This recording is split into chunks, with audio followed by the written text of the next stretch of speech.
Sa atong tubag sa Salmo nag-ingon ta ang Ginoo nagsultig kalinaw alang sa iyang katawhan. Unsa man say gisulti si Yawa? Ha? Sa tinud-anay ang Yawa wa ba gyud magsugo nga paggubot mo. Kay mo na isulti si Yawa nga kagubot dili gyud mahitabo nga mosunod ang tao. Kay wa may taong gusto gubot. Nilingay mong tupad. Ina gusto ka gubot. Pangutan-a ba? Awa. Way ganahan oy. Kinsa gutay ganahan gubot. Pero unsaon ato pagkasiguro nga ang Ginoo gyud mo'y nagsultig kalinaw o ang Yawa ba kay nagsultig kalinaw? Be, unsaon man? Tibaw mo. Kay kinahanglan magyud atong i-discern ang spirit. Matud pa ni San Juan. Kay usahay ra ba sunod ayon ta. Parihatong rally. Dunay rally kadtong white ribbon. Doon na sa rally nga gipanguluhan sa Iglesia ni Cristo. Na sa rally nga panguluhan sa mga pingklawan. Kinsa magid ani ang nagrally nga ang tumong maogyod ang tinuod nga problema. Ang pagsulbad sa tinuod nga problema sa nasod, madaghan maning garali.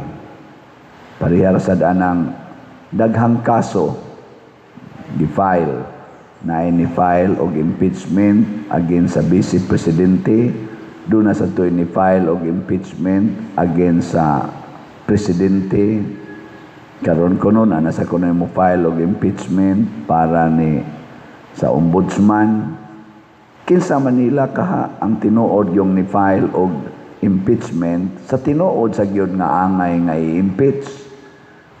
Ug di ta kamaong nga malandong basig mailad ra ta. Unsa may timailhan nga kanang maong kalinaw nga imo karong gipangandoy gikan nas Ginoo. Ang Ginoo'y nagsulti nimo ana. Unsa man? Basta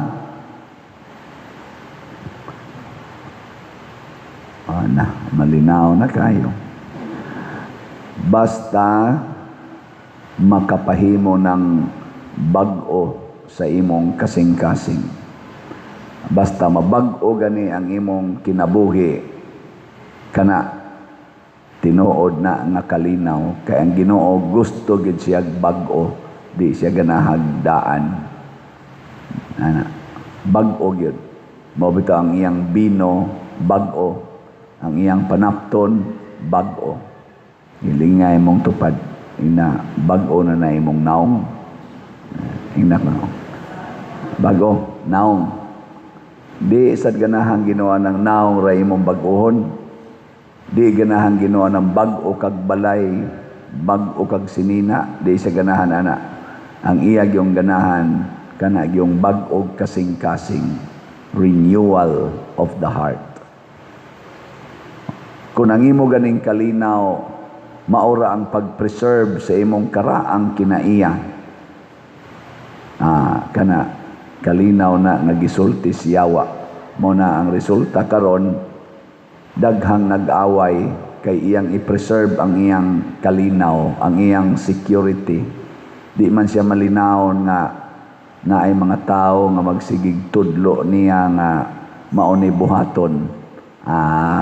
May pag-awayon ti ka aron mohilom ka.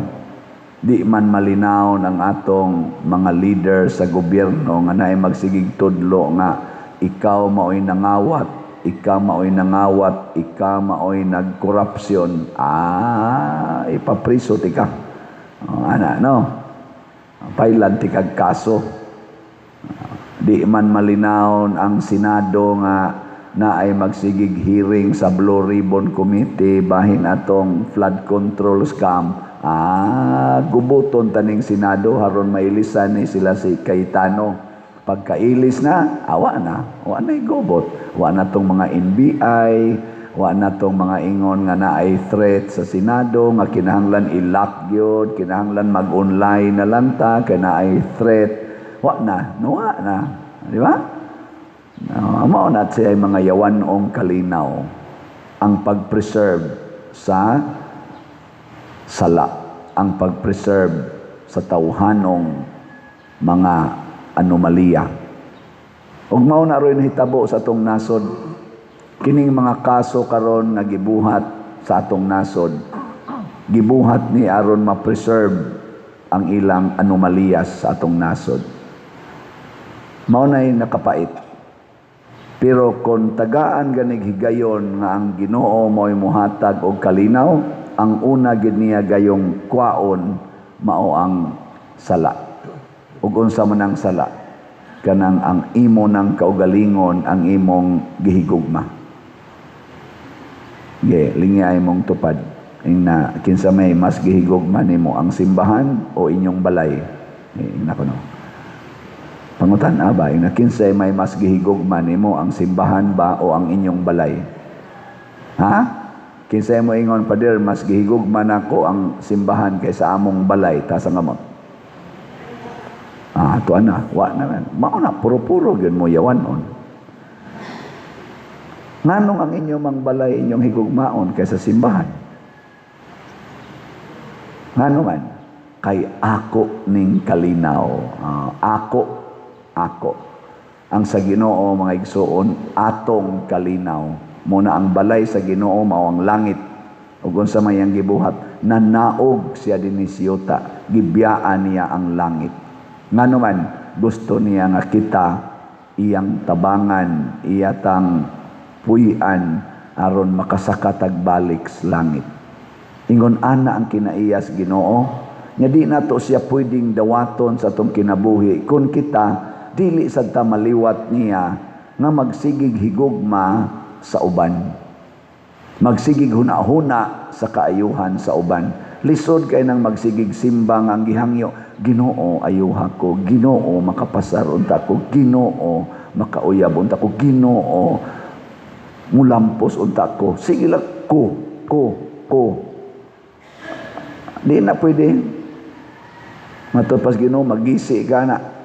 Kaya Ginoo gusto mga biyain ang imong papagmama, biyain ang imong bana, biyain ang imong anak, biyain ang imong bisyo, biyain ang imong kwarta, ipamaligya ng imong mga butang ug ang halin ipanghatag sa mga kabos. Mao man na itudlo sa Ginoo nga ikaw balik ayo, Ginoo tabangi ko, Ginoo mulampos na niya akong negosyo, Ginoo. Ayaw anaa. Unsa may mo isulti? Ginoo makapasar unta ko sa board exam aron makaalagad ko sa daghang mga tao. Lipay ang Ginoo na. Ginoo maayo unta ko sa akong sakit aron makapamaligya pa ko raffle tickets. Sus kalipay Ginoo na. Ginoo padako-dako among balay kay adto nako didto pahigdaon ang tanang way balay nga akong makit-an sa among silingan. Nindota na no. Mo na inyong ampo. Way ayo lagi mo lagi na. Mo na kitang mga Pinoy luoy kay ta. Kanus apaka ta mausab. Ana man gipipila nato nagitawag og community-centered na ang gugma, dili na self-centered or family-centered lang. Mabda na ron sila, sige ingon, ato na ning wagtangon ang political dynasty. Istoryahe. Unya ang nagsulti sad, otros ang dynasty. Pero okay ra gyud na. Bisan pag political dynasty, pareha sa Japan, pareha sa Singapore. Kasagaran diya mga dynasty manailang. Pero ang ilang kinaiya dili para lang sa ilang lungsod or sa ilang kaliwat kung dili para gyud tibuok nasod. Ang ilang gitan-aw gitawag og national consciousness. Ang ilang effort ba national welfare, dili clans welfare, dili family welfare, dili self-welfare. Di ba? Mao na importante. Kaya ang Ginoo man God, matud pa ni San Pablo, usa ka lawas nga dunay daghang bahin. O kinsa man ang mga bahin sa lawas sa Ginoo, the whole humanity. Mao na si Kristo nagluwas nato gikan sa sala, dili para lang sa pipila ka tawo, kung dili ang tanan gyung katawhan, the whole, kitang tanan. Sige, lingay mong tupad.